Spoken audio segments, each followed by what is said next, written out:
students, today we will start another one topic of organic chemistry, and that is structural representation of organic compounds. Means how we can represent and what can be the structure of organic compounds. So that can be in the form of complete or condensed formula. So beta, the structure of organic compound that can be represented in several different ways, like a Lewis dot structure, dash structure, condensed structure, bond line structure. But the most important way to show these compound is the Lewis structure. But writing the Lewis structure is very time consuming, and that's why we can make these structure in more simplified ways. And if each pair of electrons making a covalent bond is represented by a dash, ठीक है, किससे हम दिखा लें? अगर हम dash से उसे शो करते हैं, for dash for each covalent bond, and for double bond we can write down here double bond, 2 dashes, triple bond के लिए हम 3 डाल देते हैं. So that can be used to represent such as structures. Fine, beta. Whereas lone pairs of electrons on heteroatoms means different atom like oxygen, nitrogen, sulfur, halogens, etc. It may or may not be shown. It depends. Okay.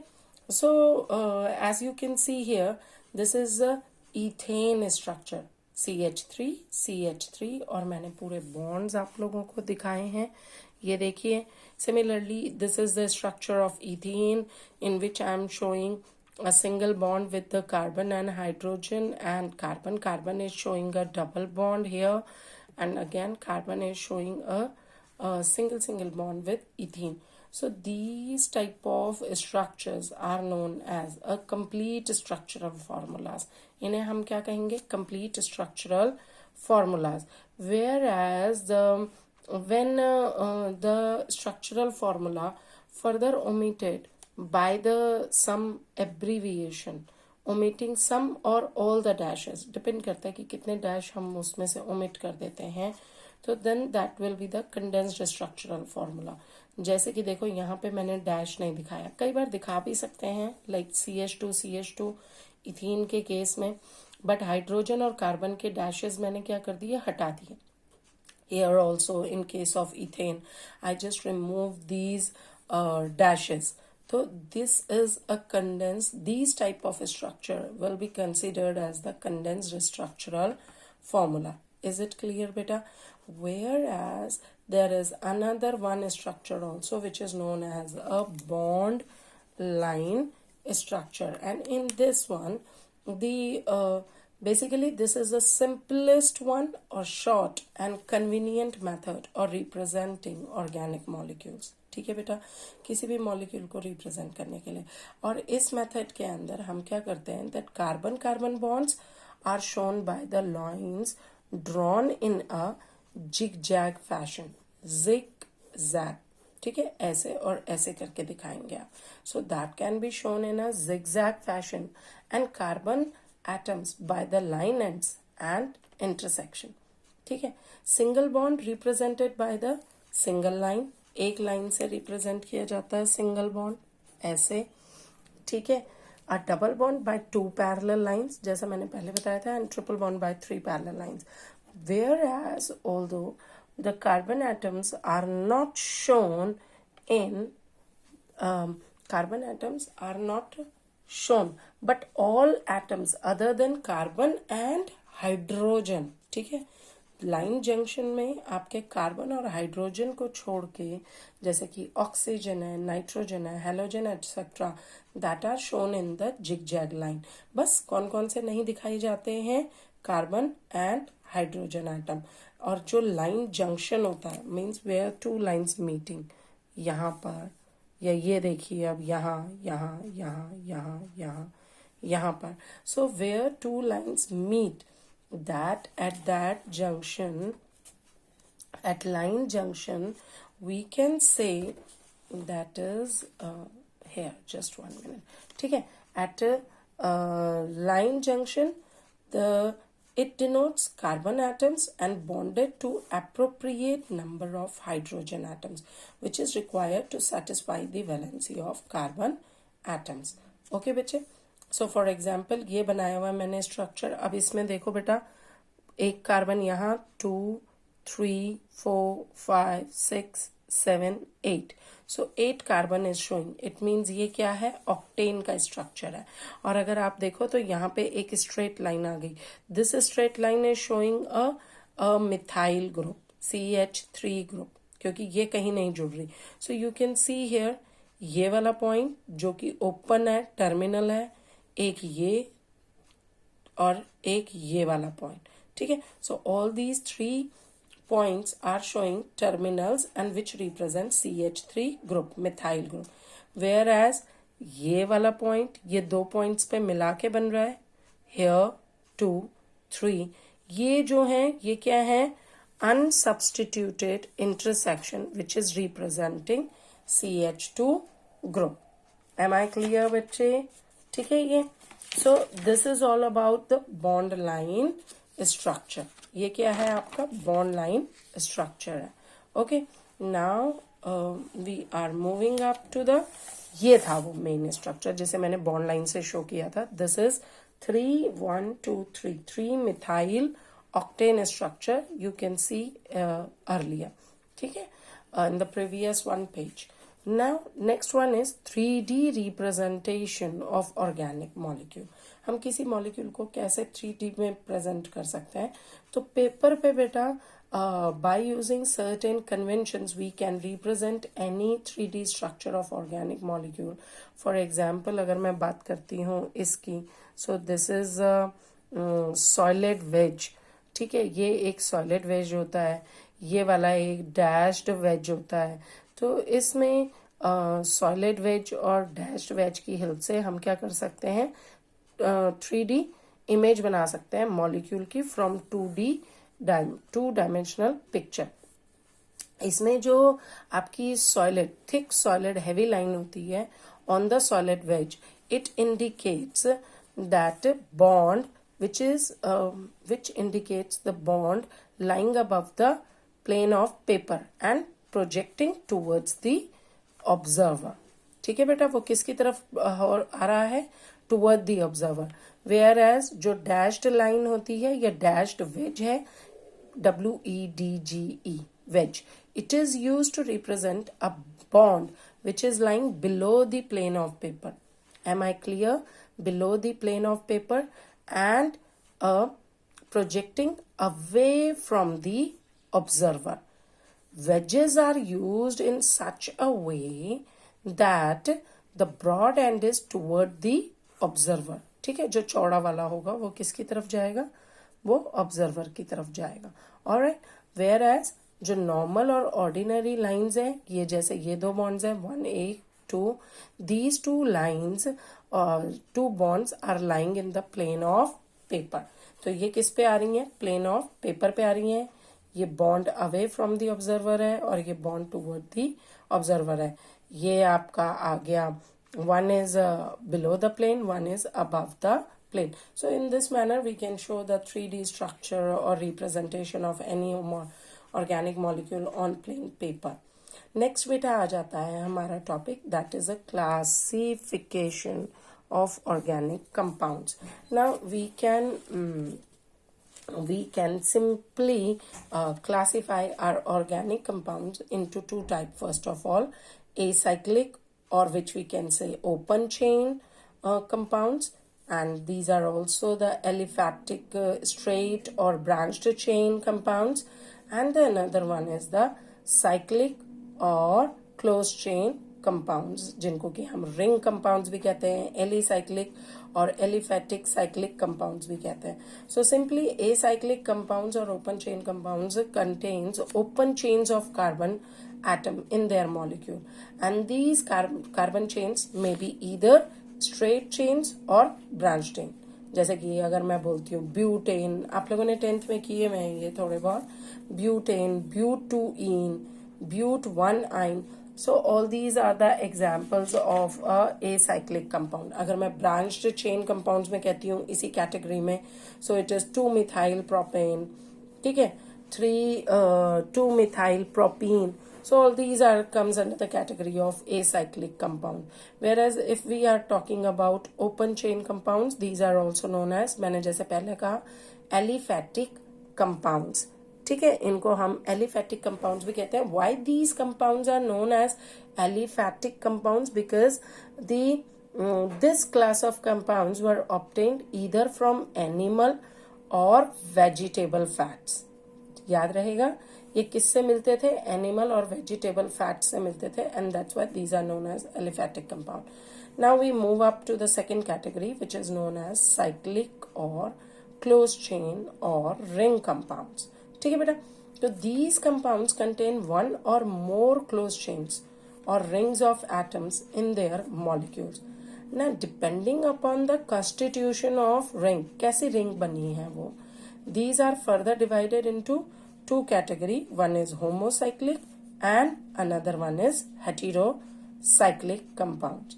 Homocyclic compounds वो ऐसी rings होंगी बेटा which are made up of only one kind of atom. Please make it, ये कैसी हैं? One kind of atoms जो एक ही तरीके के, एक ही टाइप के एटम से मिला के बनी हुई हैं.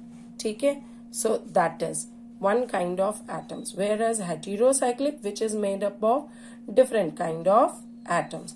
ना होमोसाइक्लिक को पहले डिवाइड करते हैं. It is further classified homocyclic compounds into alicyclic and aromatic. ठीक है, इसकी फर्दर 2 में क्लासिफिकेशन होती है. Alicyclic compounds are those compound which resemble like aliphatic compound जो हमने अभी पहले पढ़े थे in most of their property, but they are in the closed ring form. ठीक है, लेकिन वो कैसे होते हैं? साइक्लिक होते हैं या वो रिंग में होते हैं, लेकिन होते कैसे हैं? एलिफैटिक की तरह ही होते हैं. So, for example, cyclopropane, cyclobutane, cyclopentane. So, all these comes under the category of alicyclic compound. Whereas if we are talking about aromatic compounds, so these are the special type of cyclic unsaturated compounds. ठीक है, and these are basically aromatic compounds are having their pleasant order. इनके सबके अपने orders होते हैं और peculiar orders होते हैं इनके पास. These are further categorized into 2 types. Aromatic compounds जो अरोमा लिए हुए होते हैं या peculiar उनके अपने smell होती है. तो these are further classified into benzenoid and non-benzenoid category. Now benzenoid aromatic compounds are those compounds which contain one or more fused benzene ring. बेटा इसके अंदर क्या होना जरूरी है? बेंजीन रिंग होना बहुत जरूरी है. ठीक है, depending upon the number of benzene rings, benzenoid compound जो होते हैं उनको हम आगे फर्दर कैटेगराइज करते हैं कि वो मोनोसाइक्लिक है, बाईसाइक्लिक है, ट्राईसाइक्लिक है. जैसे benzene is monocyclic, toluene is monocyclic. अब आप कह रहे होंगे अभी फंक्शनल ग्रुप और नॉमेनक्लेचर, बेटा मैं ये अभी नाम बोल रही हूँ. हमारा जो नेक्स्ट लेक्चर आएगा उसमें हम आपको पूरा का पूरा नॉमेनक्लेचर वगैरह बताएंगे, एरोमेटिक का, एलिफैटिक का, एलिसाइक्लिक का. ठीक है, so that we will do later on. But right now मुझे कैटेगरी आपको बतानी है कि किस कैटेगरी में कौन सा आता है, and that's why we are doing discuss it here.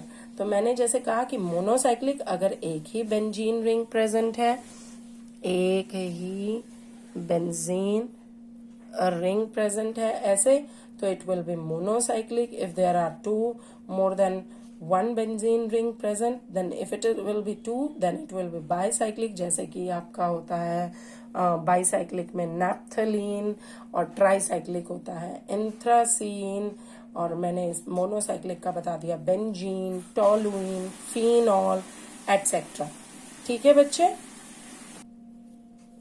So this is all about your benzenoid rings आ गई आपकी, ठीक। Now after that there is non-benzenoid aromatic compound. Now these are the aromatic compounds but these do not contain a benzene ring.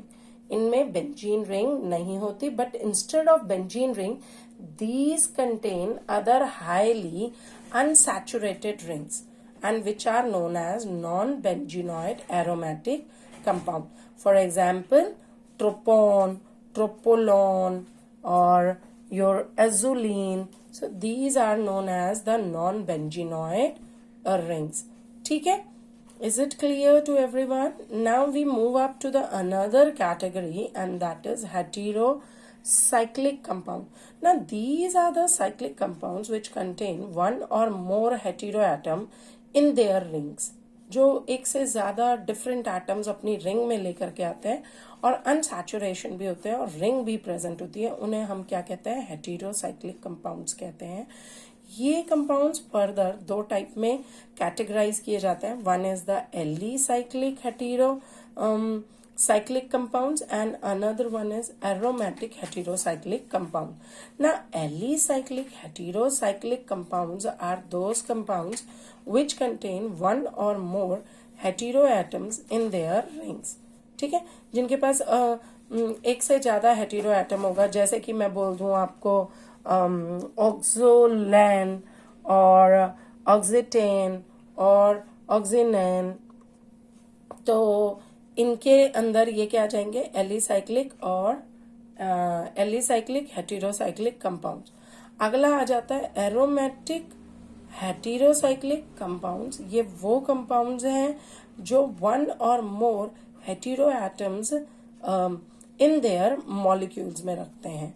ठीक है, उनके molecules में क्या आएगा? एक या एक से ज्यादा हेटेरो एटम्स आएंगे, लाइक फॉर एग्जांपल फ्यूरान। और बेटा यहाँ पे हम ये कह सकते हैं कि जो कि एरोमेटिसिटी को फुलफिल करते हो, बट वो कंपाउंड जिनमें एरोमेटिसिटी या हक्कल रूल फुलफिल होता है लेकिन जिनके पास बेंजीन रिंग नहीं होती। ठीक है, सो फ्यूरान हो गया, पिरिडीन हो गया, पायरोल हो गया, थायोफीन हो गया, all these type of compounds come under the aromatic heterocyclic compound. So this is all about your classification of organic compounds, and the next one topic which we are moving up, that is a functional groups. ठीक है, वो क्या है हमारा? अभी अगला है हमारा functional groups. सो बेटा फंक्शनल ग्रुप की हम बात कर रहे हैं, that these are the basically the functional group can be defined as the an atom or a group of atoms present in a molecule which largely determine its chemical properties. मतलब बच्चे कहने का है कि जो ये पार्ट लगता है वो extra part, for example COOH है, किसी आपके R के साथ लग गया, R where is an alkyl group, ये क्या है तुम्हारा? Alkyl group. और जब इसके साथ COOH आएगा तो वो क्या करेगा? वो इसकी प्रॉपर्टी को चेंज कर देगा, या ROH हो जाए या RCHO हो जाए। सो ऑब्वियसली R की प्रॉपर्टीज जो होंगी that there will be change in its physical properties, but when we add up this group, ये सब्स्टिट्यूट ग्रुप को हम ऐड करेंगे R के साथ, तो वो इसकी केमिकल प्रॉपर्टी को क्या कर देगा? चेंज कर देगा। So such a part that which affect the chemical properties or which can change its chemical property of any organic compound, that atom or that group of atom is known as its functional group. So ultimately we can say that the chemical properties of any organic compound are the properties of its functional group. और बहुत सारे functional group हैं, आपने last year 10th standard में भी study किए थे, and again we will study it in this year in my next video when we will start doing the nomenclature. So but अभी के लिए हमें ये पता होना चाहिए कि functional group is that group of an atom or a single atom which present in a molecule and largely determines its chemical properties. Next आ जाता है बेटा हमारा topic and that is homologous series. Now homologous series is a family or group of structurally similar organic compounds, all the members of which contain same functional group, shows gradation in physical and similarity in chemical properties, and any two successive members of which differ by CH2 group. ठीक है. The individual member of such a series are called homologues and the phenomena is called homology, and such a series is known as a homologous series.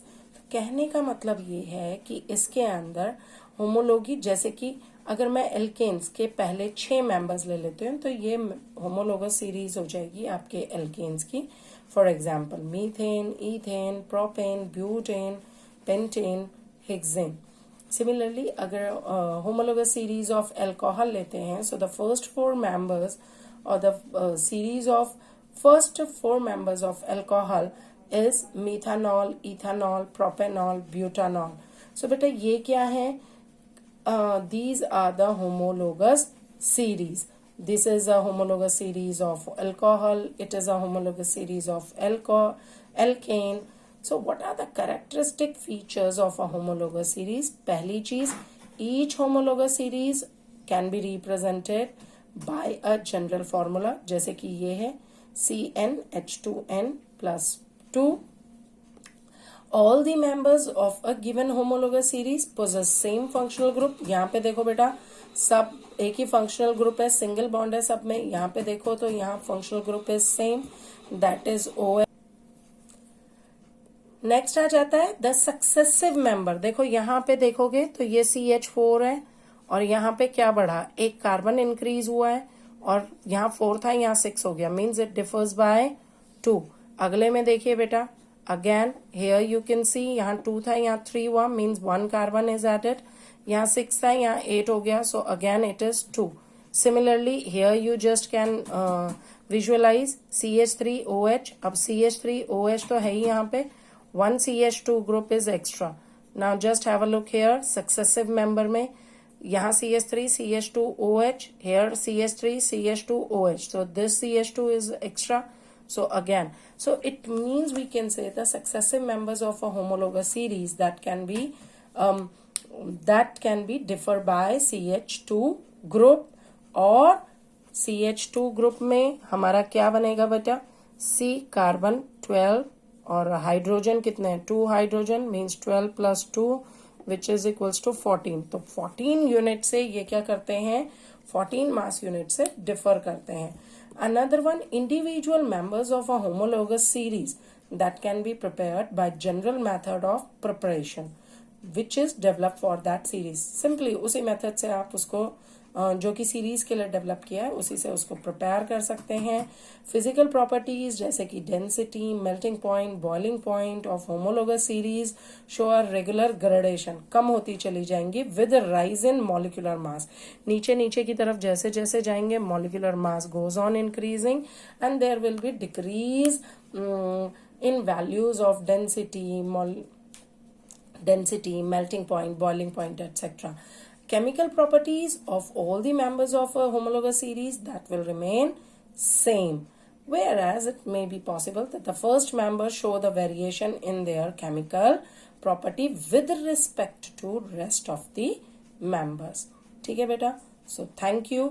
इसको दोबारा एक बार अपनी NCERT से करिएगा revise, और जो मैं क्वेश्चंस दूंगी you have to do that. Thank you.